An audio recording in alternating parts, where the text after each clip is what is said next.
ओखा हरण की कथा। सुखदेव जी और राजा परीक्षित के संवाद से प्रारंभ होती है।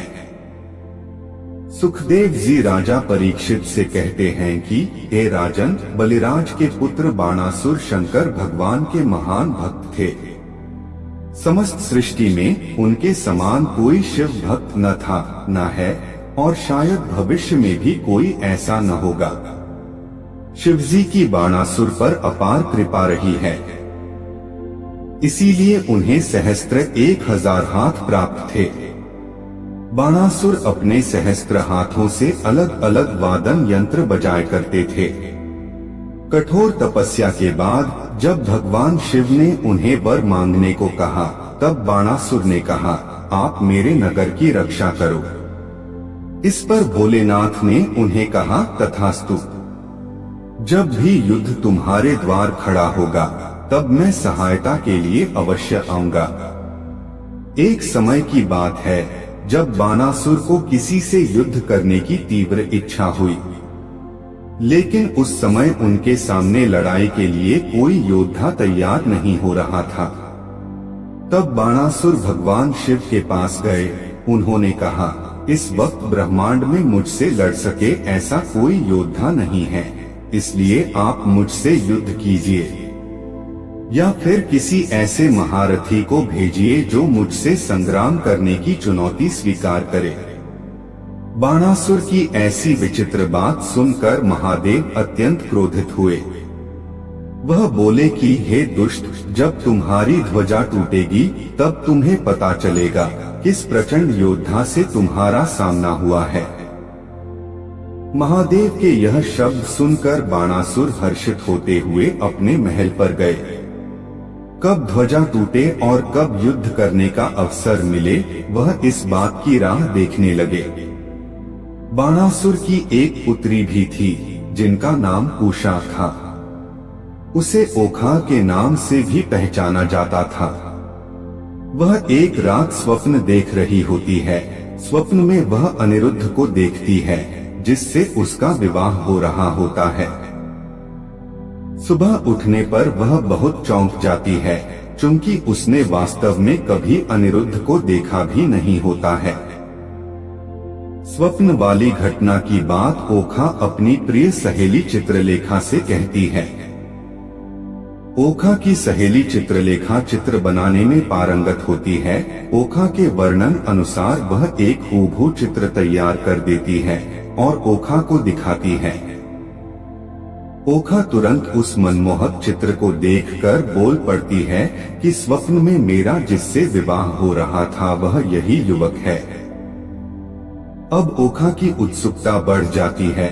वह कहती है कि प्यारी सखी चित्रलेखा, तुम किसी भी तरह इस युवक को यहाँ मेरे पास ले आओ।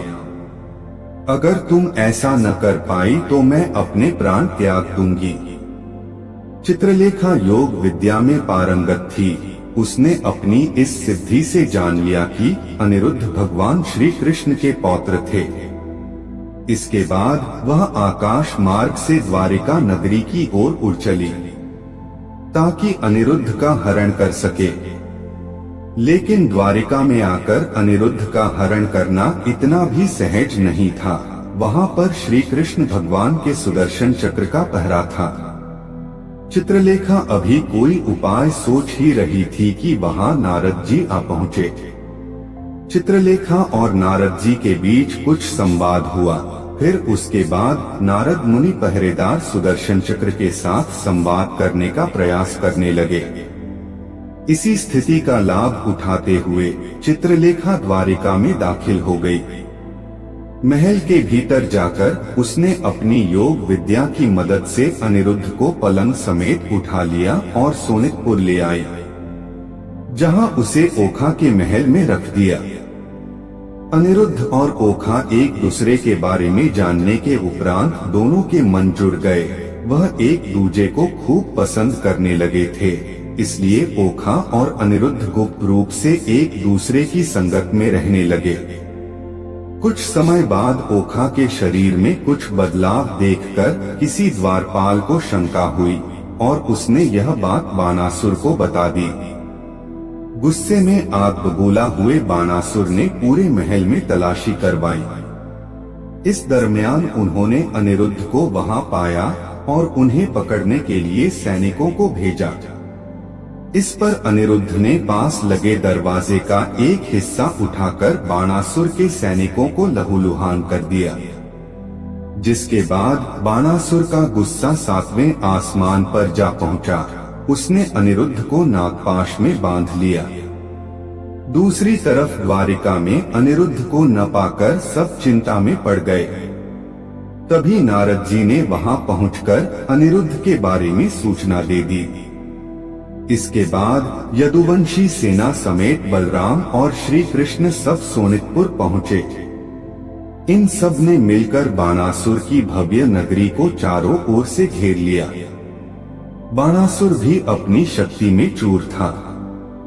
ऊपर से वह अपमानित भी महसूस कर रहा था। वह भी सेना समेत वहां लड़ने आ पहुंचा। शिवजी ने पूर्व काल में बाणासुर को युद्ध में साथ देने का वचन दिया था, इसलिए पुत्रों सहित वह बाणासुर का साथ देने आ पहुंचे। तब कृष्ण भगवान और शिव जी का भयंकर युद्ध हुआ। इस युद्ध में कई अन्य राजाओं ने भी बाणासुर की तरफ से कृष्ण भगवान के विरुद्ध भीषण युद्ध किया। अंत में बाणासुर और कृष्ण भगवान का भयंकर युद्ध हुआ, जिसमें कृष्ण भगवान ने सुदर्शन चक्र से बाणासुर के कई हाथ काट दिए। तब बाणासुर का पराभव देखकर महादेव कृष्ण भगवान के पास आए और कहा, हे प्रभु, यह बाणासुर मेरा प्रिय भक्त है और देवी पार्वती ने उन्हें अपना पुत्र माना है, इसलिए वह मुझे अत्यंत प्रिय है और मैंने इसे अभय दान भी दिया है, इसलिए आप उस पर कृपा करो। तब कृष्ण भगवान बोले, बाणासुर का घमंड उतारने के लिए ही मैंने उसके हाथ काटे हैं, और 4 हाथ जो बाकी रहे हैं उसे धारण करके बाणासुर आपका पार्षद बनकर चारों ओर से निर्भय बनेगा। इसके बाद बाणासुर कृष्ण भगवान के समीप आकर नमन करते हैं। फिर बाणासुर अनिरुद्ध को नागपाश से मुक्त कर ओखा के साथ रथ पर बैठाकर वहां उपस्थित कराते हैं। तब श्री कृष्ण उन दोनों को लेकर द्वारिका लौटते हैं, जहां भगवान श्री कृष्ण ओखा को पास बैठाकर उस पर प्रसन्न होकर कहते हैं कि हे पुत्री, तुम्हें जो मांगना है मांग लो, आज मैं बहुत प्रसन्न हूँ। इस पर ओखा भगवान कृष्ण से प्रार्थना करती है कि हे प्रभु, मेरे पिता को एक पुत्र दो जिससे उनका वंश आगे बढ़े। इस बात पर कृष्ण भगवान ने उन्हें तथास्तु कहा। इस तरह बाणासुर को एक पुत्र हुआ, जिसका नाम गयासुर रखा गया। गयासुर नगरी भी है जहां सभी देवी देवता विद्यमान हैं। आज भी गया जी में श्राद्ध तर्पण करने से पित्त मुक्ति होती है। यही गया नगर बाणासुर का पुत्र कहा गया है।